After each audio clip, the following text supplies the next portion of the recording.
Você já ouviu falar da casa que chovia pedras por dentro? Não estamos falando de um conto inventado. Essa história aconteceu de verdade. No interior do Rio Grande do Sul, em uma pequena cidade chamada Caiçara, uma família viveu momentos de puro terror. Pedras caíam do nada dentro da casa, móveis se mexiam sozinhos e ninguém conseguia explicar. Polícia, assistentes sociais, até um médium foi chamado. Mas o mistério continua até hoje. Prepare-se para conhecer um dos casos mais assustadores e inexplicáveis já registrados no Brasil. Caiçara é uma cidadezinha pacata, com pouco mais de 5.000 habitantes, cercada por estradas de terra, chácaras e silêncio. É o tipo de lugar onde todos se conhecem e nada de estranho costuma acontecer. Mas tudo mudou quando uma família da zona rural começou a passar por uma série de eventos paranormais inexplicáveis. No começo, ninguém acreditava. Barulhos no telhado, coisas fora do lugar, pequenas anomalias. Mas logo, o que parecia ser coincidência se transformou em algo assustador demais para ser ignorado. Pedras começaram a cair dentro da casa. Sim, do teto, das paredes, do nada. Não eram pedrinhas. Algumas eram grandes e caíam com força suficiente para quebrar móveis, ferir alguém, ou pelo menos provocar um pânico total. E não havia buracos no telhado. A estrutura da casa estava intacta. As pedras simplesmente apareciam e caíam com violência. A família, em choque, começou a registrar os fenômenos. Vizinhos vieram testemunhar e presenciaram o inexplicável. Os objetos da casa também começaram a se mover sozinhos. Copos estouravam sem toque, cadeiras se arrastavam, armários se abriam sozinhos no meio da noite. Era como se a própria casa estivesse sendo possuída. O caso logo chamou a atenção da comunidade local e da imprensa. Policiais foram até o local para investigar. Assistentes sociais foram designados para verificar a situação da família. E até um médium foi convidado para tentar explicar o fenômeno. Mas nada fazia sentido. Os policiais não encontraram nenhum sinal de invasão, nem qualquer explicação lógica para as pedras. Não havia armadilhas. Não havia ninguém por perto. Nada que justificasse o que estava acontecendo. O médium, por sua vez, afirmou que a casa estava sendo alvo de uma força espiritual poderosa, possivelmente ligada a espíritos antigos ou entidades negativas. Mas ninguém conseguiu provar nada. Alguns moradores locais passaram a acreditar que a casa havia sido construída sobre um antigo terreno amaldiçoado. Outros diziam que a família estava sendo vítima de feitiçaria. Há quem diga que alguém próximo da família teria envolvimento com rituais antigos, ou que a energia da casa havia sido corrompida por alguma tragédia do passado, um assassinato, um suicídio ou algo mais obscuro, enterrado no tempo. Teorias sobre poltergeist também surgiram. Espíritos brincalhões ou vingativos que se alimentam de energia emocional intensa, especialmente em famílias vulneráveis. Mas a verdade é que ninguém sabe o que realmente aconteceu naquela casa. Com o passar das semanas, os ataques continuaram. A família, sem alternativa, abandonou a casa. A casa foi deixada vazia, isolada, silenciosa, e dizem que por muito tempo ninguém teve coragem de morar lá de novo. Alguns moradores contam que, mesmo com a casa desocupada, os sons continuaram, barulhos de pedras batendo no chão, portas que batiam sozinhas, e uma sensação pesada, sufocante, como se algo ainda estivesse lá. Até hoje, o caso de Caiçara é lembrado por quem vive na região e permanece sem resposta. Existem coisas que a ciência não explica, lugares onde as leis da física parecem falhar e onde o sobrenatural se manifesta sem pedir licença. A casa de Caiçara é um desses lugares. E a pergunta que fica é: você teria coragem de passar uma noite lá, sozinho? Recife, uma cidade marcada por sua beleza colonial e seus rios tranquilos, também guarda em suas sombras uma história de horror pouco conhecida. Em 1884, foi inaugurado o Hospital Psiquiátrico Pedro II, o primeiro do tipo em Pernambuco. O que deveria ser um avanço na saúde mental rapidamente se tornou um lugar de dor, abandono e sofrimento.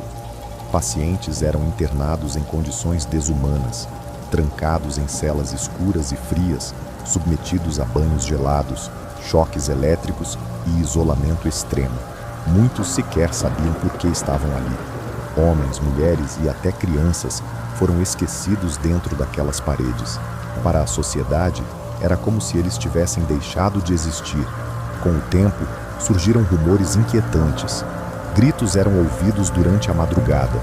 Vozes sussurravam nomes nos corredores, mesmo quando não havia ninguém por perto. E o mais perturbador, choros de crianças, mesmo após a ala infantil ser desativada.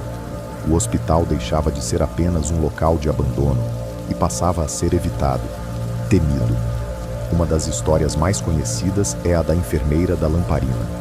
Durante um surto de tuberculose, ela cuidava de dezenas de crianças, vendo uma a uma morrer em seus braços. Abalada pelo sofrimento, acabou perdendo a própria sanidade. Dias depois, foi encontrada morta em um dos quartos, sentada no chão, com a lamparina ainda acesa ao seu lado. Desde então, muitos afirmam ver uma figura feminina de branco caminhando pelos corredores com uma lamparina na mão. Dizem que ela ainda procura pelas crianças que perdeu. Mesmo com parte do hospital desativado, os fenômenos continuaram. Funcionários relataram portas que batiam sozinhas, cadeiras que se arrastavam sem ninguém por perto e passos no andar de cima durante a madrugada. Sempre às 3 da manhã, quando subiam para verificar, nada. Com o abandono completo no início dos anos 2000, o local passou a atrair exploradores urbanos e caçadores de fantasmas. Muitos registraram sons inexplicáveis, sombras em vídeos e até uma risada infantil captada em uma das gravações. O mais assustador, nenhuma criança estava presente. Hoje, o Hospital Pedro II está parcialmente demolido, mas a atmosfera pesada ainda permanece. Quem passa por perto relata sentir arrepios, desconforto e uma estranha sensação de estar sendo observado. Alguns acreditam que a dor e o sofrimento deixaram marcas permanentes ali. Outros dizem que as almas dos que morreram nunca conseguiram sair.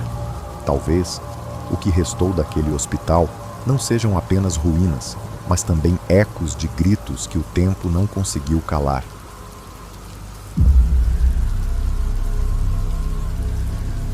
Dizem que há ruas que escondem segredos e que há casas que deveriam ter sido esquecidas pelo tempo.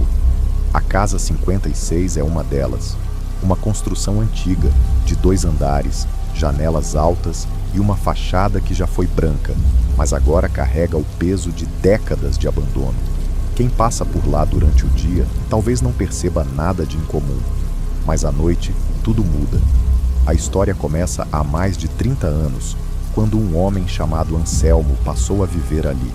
Ele não tinha família, não recebia visitas e raramente saía.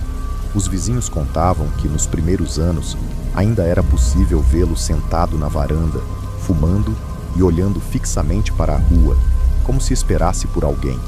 Com o tempo, ele parou até de aparecer. A grama cresceu, a pintura descascou e as luzes da casa quase nunca mais se acenderam. Ninguém sabia muito sobre Anselmo. Alguns diziam que era um ex-marinheiro, outros afirmavam que tinha sido professor, mas a versão mais repetida era a de que ele havia perdido a esposa e a filha em um acidente dentro daquela própria casa.